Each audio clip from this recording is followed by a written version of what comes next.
inductee tonight.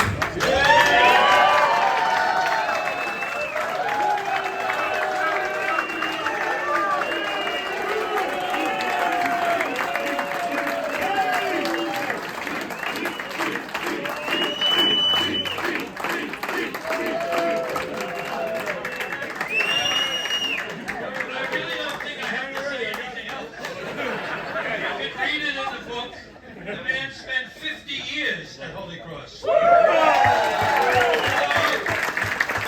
a student, 46 years as everything except running the cafeteria. Principal, dean, teacher, and the one thing, we talk about Jimmy all the time. Jimmy used to say, yeah, be basketball. You kids, it stands for bad.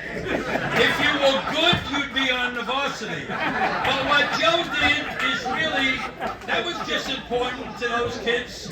Every day at 6:30 in the morning, they'd be on Francis Lewis Boulevard.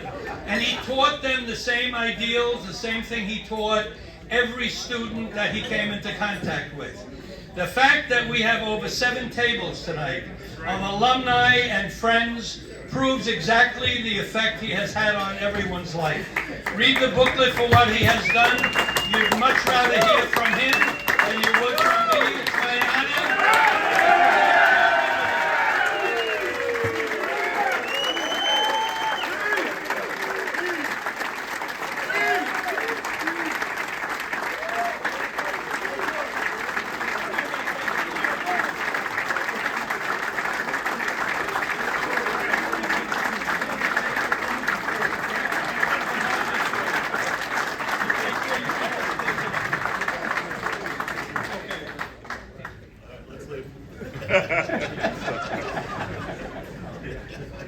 Good evening.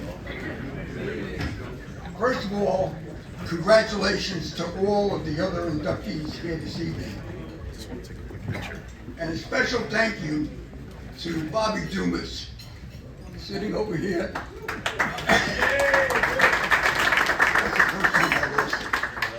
Class in 1975, I coached him in grammar school in 1969. He comes into Holy Cross. As a freshman, he gets cut.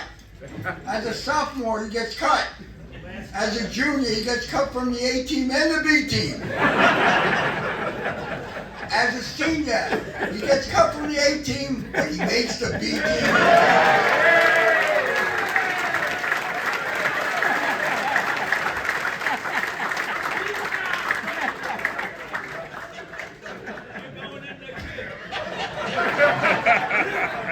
He still sucks. He's really the reason that I'm here tonight. Because somehow, some way, he found out that I wasn't in this illustrious organization, and he started breaking chops on people as to how come he's not in. And then all of a sudden, Ray calls me up, and he says, "You've been nominated by your athletic director. Thank you, Keith Coggin, for nominating me." And to the committee that decided to put me into this organization. That would be Ray Nash and all the other members of the committee, especially Coach Paul Gabert.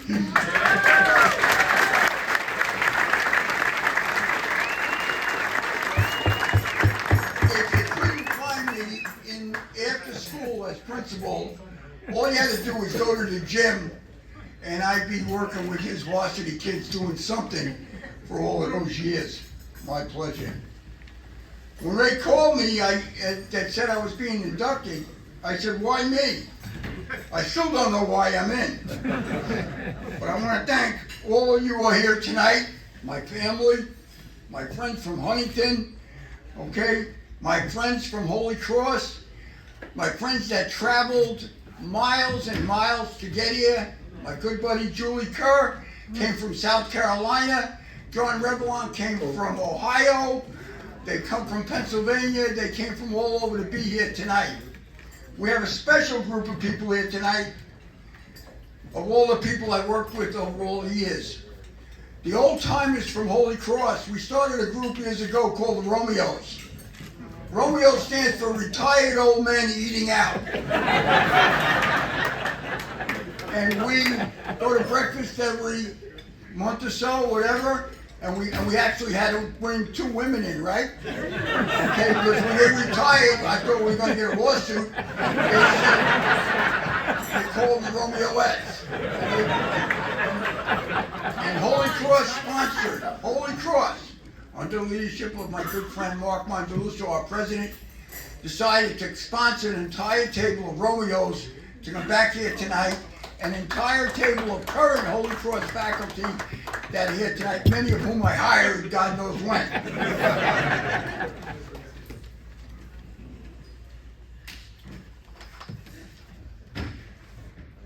I have to say thank you to my parents. My dad, old Italian, 6th grade education, knew nothing else but to work. He wouldn't have known if I got 95 or 25. But all he wanted to make sure my mother wasn't screaming. If my mother was, you know that's fact. If my mother was yelling, then he was yelling. Otherwise, it was okay. My mom was the one that demanded academic excellence and discipline, usually with the Italian macaroni spoon in her hand. She taught me the value of faith, the Catholic Church, and family. Family. I came to Holy Cross in September of 1961 from St. Anne's Parish, scared of my own shadow, tiny little kid. I got educated by the Brothers of Holy Cross, who founded the original organization at Notre Dame. And I am forever grateful to the men of the collar that educated me during those years. At that time, we had 30 brothers living in the building at Holy Cross. They worked, they taught, they preached, they disciplined you, as many of you know from your own experiences, in different ways. But they taught us the meaning of Christ and the meaning of being loyal to your faith. I got to see great football games right away, championship teams playing at Memorial Field in Flushing. I never got a chance to see my good friend today, Billy Schaefer, play because the 4 years I was off to college, he was making his means at St. John's. But when I came back, everybody always talked about the great teams in the late 60s. And I got to see Bobby McIntyre and Mike Reardon play when I was a freshman. And I got to go to the games at Malloy, God forbid. Yeah. I got to see a young Jack Curran, and I got to see all of the legends of basketball. I went to my first road game, get on a bus, and we go to Brooklyn to play at Lockland. And I sit on the floor underneath the basket. I didn't even know I'd never been to Brooklyn before. All I knew was the Brooklyn Dodgers were my favorite team, and that's all I knew. So I got to see the great ones. I was a freshman the same year as Louis Ferdinand, Alcindor, Kareem Abdul-Jabbar. We were freshmen at the same time, and I was there when Holy Cross beat him in his last game as a freshman, and he never lost again in 3 more years of high school basketball. And I went off to college and I said to people, listen, there's this great kid coming out of New York. Yeah, right. I said, he's 7'1", but he can do everything. Yeah, right, they're all 7'1", they're all stiffs. I think he lost 1 more game in his entire high school and college career.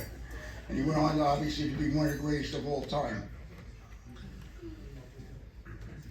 I never could make any of the teams. I got to be an intramural all-star, and I loved every minute of it. But I lived in the gym. And after graduation, I got to go to Villanova. I only got to go to Villanova because when I asked my mother if I could apply, my father didn't know anything. He's going to pay the bill, that's all he knew. And my mother said, it must be a good school because your grandfather owned a bar on Steinway Street in Astoria called the Villanovan. She said, so you could apply. I got in. I went off to college at Nova. I was a 17-year-old freshman, hitchhiking to school every day. Didn't know what I was going to do for the rest of my life, but I had the privilege of being at Nova, a basketball school. Obviously great education, But I almost failed out my freshman year because I spent so much time in the field house watching a guy by the name of Billy Melchione play basketball, and I didn't do my studies. So, and I couldn't tell the young man I was going to fail out. That would have been the end of it. But I pulled through that, and I got through it okay. I loved the Big Five, and I loved the Palestra. We were there on a regular basis. That's when basketball was really basketball. I graduated in May of 1969. I wasn't even 21 years old yet. I didn't know what I was going to do. Now, I'm a product of the late 60s. I was there right on the cusp of all the things that were going down in the late 1960s, as some of my contemporaries know.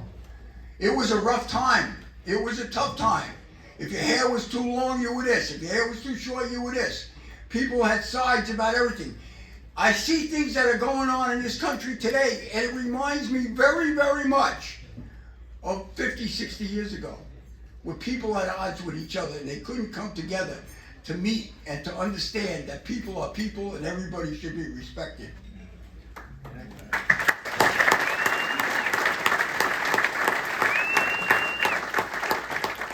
Brother Orban Harrington was the principal at Holy Cross. I went back to see him and I said, I don't know what I'm going to do, but maybe you got a job?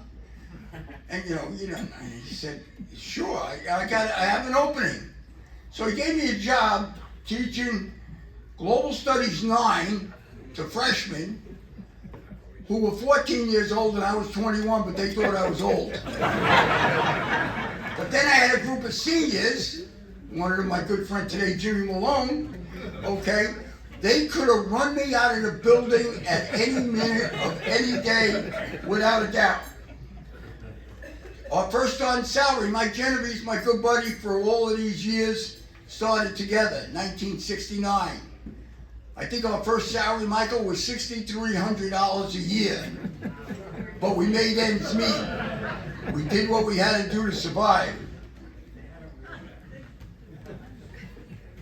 I get in the classroom, and one of my legendary teachers, the famous Dr. Shalero, chemistry teacher, he didn't learn any chemistry, but he was a great guy.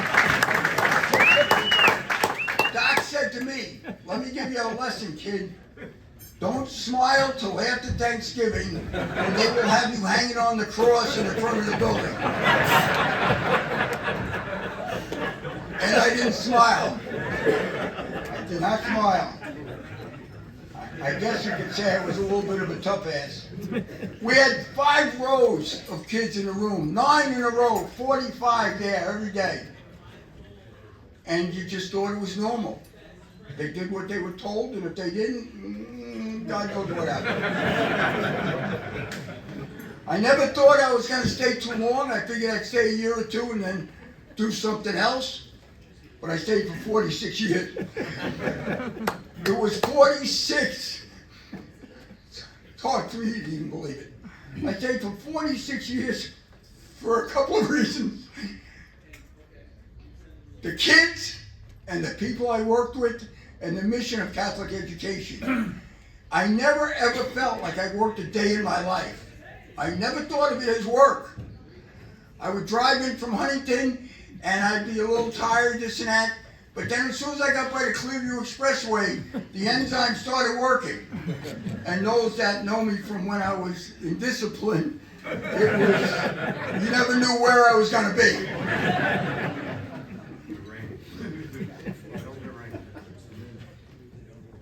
In 1971, Rick Snyder and I had a great event occur. The New York Knicks, with Mike Reardon, called Coach Bill O'Mara and asked him if they could use the Holy Cross gym for practice. And Rick and I snuck down with our keys into the locker room, right, Ricky? Snuck in the locker room. We paper on the windows so the kids never knew what was going on because, God forbid, it was a big playoff game coming up. And I got to see Willis Reed, Walt Frazier, and of course my college hero, okay, Bill Bradley, who I always taught the kids was a true Renaissance man because he was not only an athlete, but he was a scholar. And he knew what life was all about. I loved and still do love teaching. I didn't care whether I had the AP kids or the slow kids. It didn't matter to me. I had Tommy Marchesini for honors history, right, Tommy? I think Tommy still has one of the craziest exams I gave him when he was a student. Nothing ever got by me. I gave daily quizzes. And I gave extra credit questions. 2 of the extra credit questions over the course of the year, one was spell my last name correctly, which they never got right. But they had to keep track of the Villanova scores, because that would be a question, extra credit of course, at any time. I remember Timmy Gavari. Timmy, where are you? Timmy, I have in class. Timmy's a big St. John's guy. Timmy decides to go to the Big East tournament, and he doesn't come to school one day. So the next day in class, I made him rewrite all the box scores over, I don't know how many times, right, Timmy? 3 different colored pens. 3 different colored pens. Some of the stuff I did when I was in the classroom to get kids to learn, I told my wife one time, I said, listen, when I die, there's got to be guys come to my wake. I said, they're not going to remember a damn thing I taught them. I said, you're not going to see the valedictorians and the salutatorians because they didn't need me. You're going to see the kids I had to push to get through school. And they're going to look on my right hand and see if my Villanova ring is on my hand. Because the first thing they're going to say is, where is his ring? I said, don't bury me with the ring. It's probably worth a lot of money today. But if they did the wrong thing, sometimes they would get a smack with the ring. In the fall of 1971, Mr. O'Mara, I couldn't even call him Billy. I had to call him Coach, because I had him in high school myself, and that was true of all my teachers. I could never call my contemporaries now by their first name. They were still Mr. or Coach or whatever. And Mr. O'Mara came to me in 1971 and said to me, why don't we consider having a B team? We have so many kids that play basketball here that are good. 15 on a freshman team, 15 on a JV team. And then they get to be varsity players and there's no room for them anymore. So why don't we start a B team? And I believe St. Francis had one, but they were still in Brooklyn at the time. Powell Memorial had one with Alcinda's jersey hanging in the hallway. And LaSalle downtown had one. And I would find games. Paul, I found games with anybody and everybody to play, right? No matter where I could find a game, I'd find the game to find somebody. So I started the B team. So O'Mara said to me, there's no time for you to practice after school. So we started coming in before school. And we practiced at 6:30, 6 o'clock in the morning, whenever Holy Cross would change the time schedule, we'd change the practice schedule. And we did that forever, because that's how we got in the gym. We lost more games probably in some seasons than we won, but the kids were always there. They kept coming back. For many of the kids over the years, this is the first time they got to wear a uniform. And I never realized the importance of that to a kid who probably got tired of getting cut and just wanted to wear a uniform, until one time, years later, I picked up a graduate who was so unbelievably successful. He used to send limousines to pick us up to take us to dinner, and I pick him up to take him to a wake, and he gets in an old red van, and he says to me, oh my God, I'm finally getting to ride in the Holy Cross van. All my life, all I ever wanted to do was make a team and wear that uniform to a game. We had 4 teachers that were also coaches. And remember when I said teachers first? That doesn't happen too often today. Billy O'Mara at the top, my buddy and the crazy maniac that he was, Jimmy Kerr, your father, your husband, okay? As a JV coach, my friend Ricky Schneider, and myself. And the 4 of us became best of friends. We raised our kids together. We hung out on Bull Boulevard on Friday nights together after the games. Many nights I had to drive Jimmy Kerr home after a while.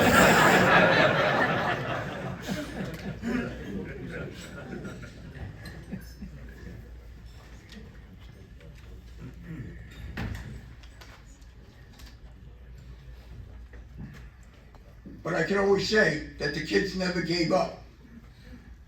I remember when my son,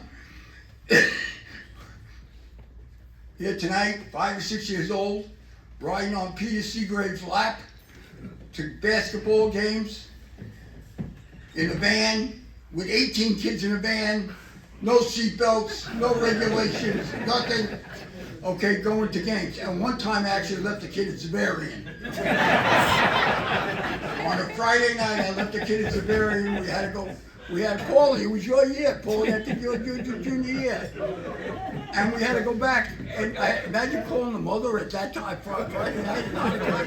I left your son in Brooklyn, but I will get him. We will pick him up.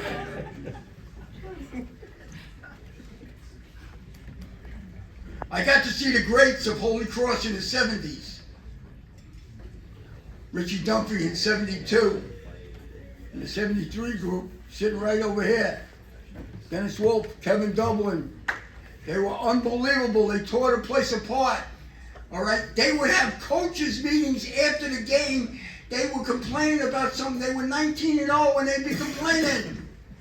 O'Mara used to say to them, I don't understand, you're 19-1 or whatever, how could you be complaining? One of these other schools is 1-19, and they're not complaining, but that's how aggressive and how great they were. And then as the 70s went on, I got to see Barry Gunderson, Kevin White, Frankie Gilroy, the toughest nut you'll ever find in your lifetime, Glenn McMillan, Derek Scott, and then in the 80s, Derek Cheevers, and in the 90s, the legendary Willie Dersh. Phenomenal players. The gym was packed. In 1985, my friend Jimmy Limbo, who was principal at the time, Jimmy's here, and Jimmy said to me, why don't you become the dean of men? I need somebody to kick some ass. I said, I'm very happy doing what I'm doing. He said to me, what, you don't think you can do it? I said, I can do it backwards. It's what I do every day anyway. So he said to me, just do it for me for a couple of years. So I did that job for 11 years. It was the greatest job in the world. We didn't have mission statements in those days. Everybody's got a mission statement. You can walk in a car wash. They got a mission statement.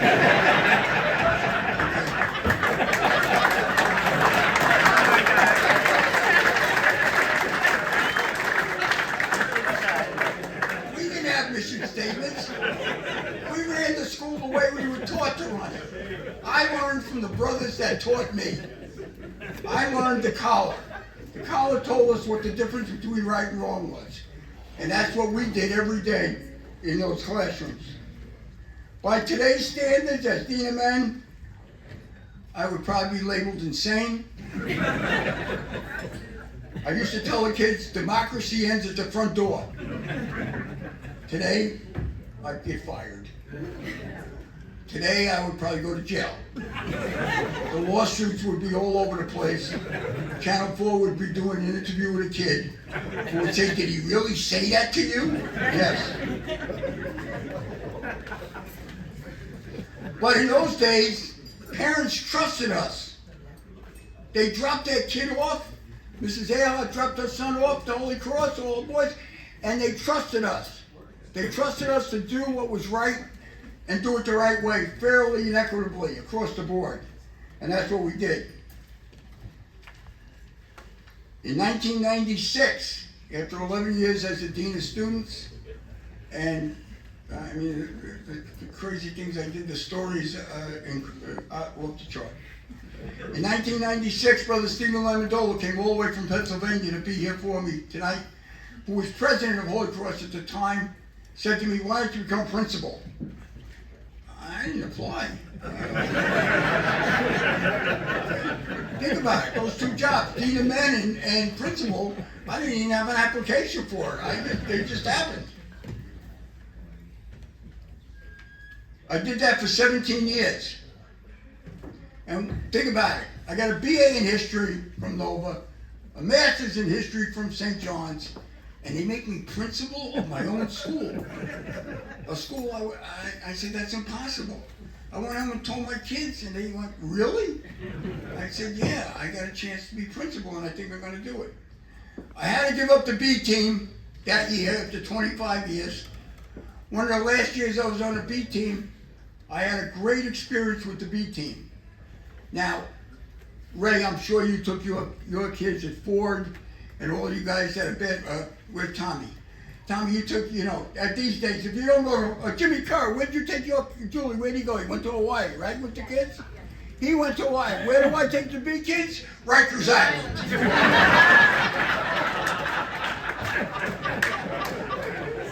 One of my former students is the principal at the high school on Rikers Island. And he says to me, would you bring the B team over there to play? He said, because I want to use it as a motivation to the kids to do their schoolwork. And if they do their schoolwork in a passing, they can play in the game. So I asked the parents, and they said, yeah, I guess so. What do I know about Rikers Island? We get on the Astoria side, we get off the bus, they put us in a special bus, they check everybody out, we go across. Now, I don't think Jack Curry ever had the privilege of taking the kids to Rikers Island. So I go across, they put us in a room, we get changed, the kids get changed. Now, I got Queens kids, all right?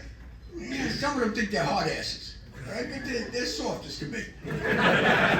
So they take us down these stairs into the basement at Rikers, and we got to go through this tunnel before we come up into the gym. And we got some security, sergeant, general, whatever he was, he's 6'5", 290 pounds, scary looking dude. He's taking us down there. But we get down in the hallway, and the inmates are lined up against the wall in their orange suits with cuffs on. My kids see this. They start hugging the wall, going down the other way.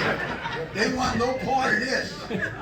We played a game, and the principal was one of my favorite old-time kids, Timmy Lisanti. We played a game. We didn't foul a kid the entire game. Nobody got fouled. And Timmy said to me when it was over, they won by a few. He said to me, I'm glad we won because I don't know what they would have done. And he said to me, obviously, we don't do any road games. So, that was the end of the series.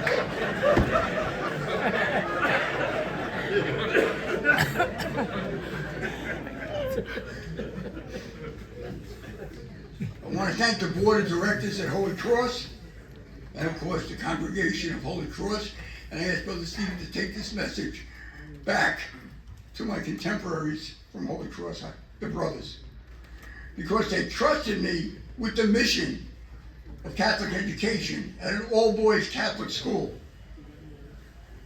Thank you to my fellow administrators, many of them are here tonight who spent many years with me. We took a picture before the Dean of Men's that followed me across. None of them ever got to break my record for 11 years, but that was okay. It was not easy for them to be my successor as Dean of Men. Right, Terry? Where's Terry? Talk, where are you? Terry Talk is senior. Terry was my assistant. And one day I get a kid. There's a fight outside school down the street, and it's a racial situation. And I find out a little about what happened. So I call the kid in, right, Terry? Terry don't know what's going on. He doesn't know what I'm going to do. I got the kid sitting in my office, and I say to the kid, listen, the chair you're sitting in is wired as a lie detector. The kid looks at me and goes, really? I said, yeah, let's practice. Well, I told my secretary when I say the magic word, hits a button and a beep will go off on the computer. So I asked him what his name was. He tells me. And no sound. I asked him another question, where'd you get off the bus? I knew where he got off the bus, so he lied to me. He lied to me. I gave the magic word. She had beep, beep, beep, beep. See, I told you you were lying. Terry's sitting there wondering what the hell is going on. Within 2 minutes, the kid told me the entire story, everything that happened. His mother came up the next day, wrote out a check to pay for the damage to the other kid. Situation done with. And I worked with so many great teachers over all those years because of one reason. It wasn't, kids didn't care and don't care how much you know. They want to know that you care. They want to know that you're there for them. They want to know that you're willing to do whatever's necessary for them.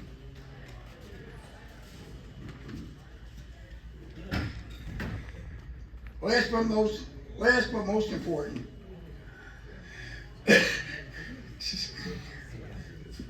for me, this is always the toughest part.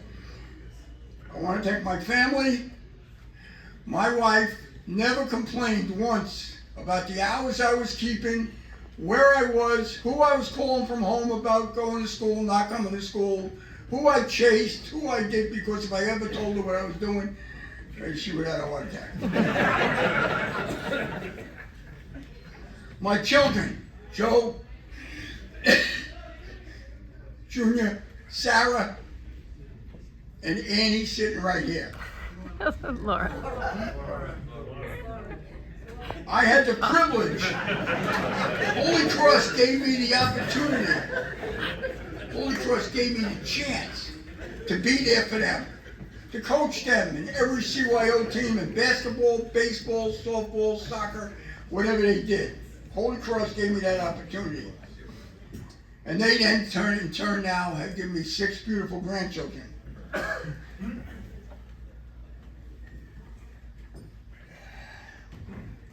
And they've raised their kids to be faithful Christians in a very difficult world.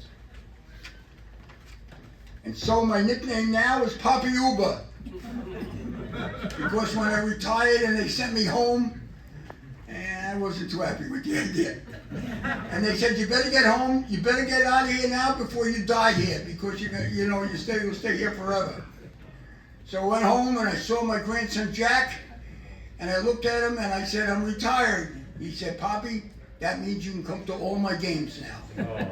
And I said, then it's okay. Holy Cross was there for the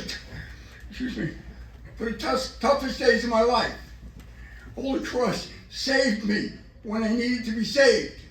When I lost my son 23 years ago, Holy Cross was there. Those 1,200 kids in that school were there for me every day. They taught me, that building, those teachers, those kids, taught me the value of faith, family, and friends. And for all the mothers here this week, happy Mother's Day, because remember, without the mothers, none of us would be here tonight. Thank you very much.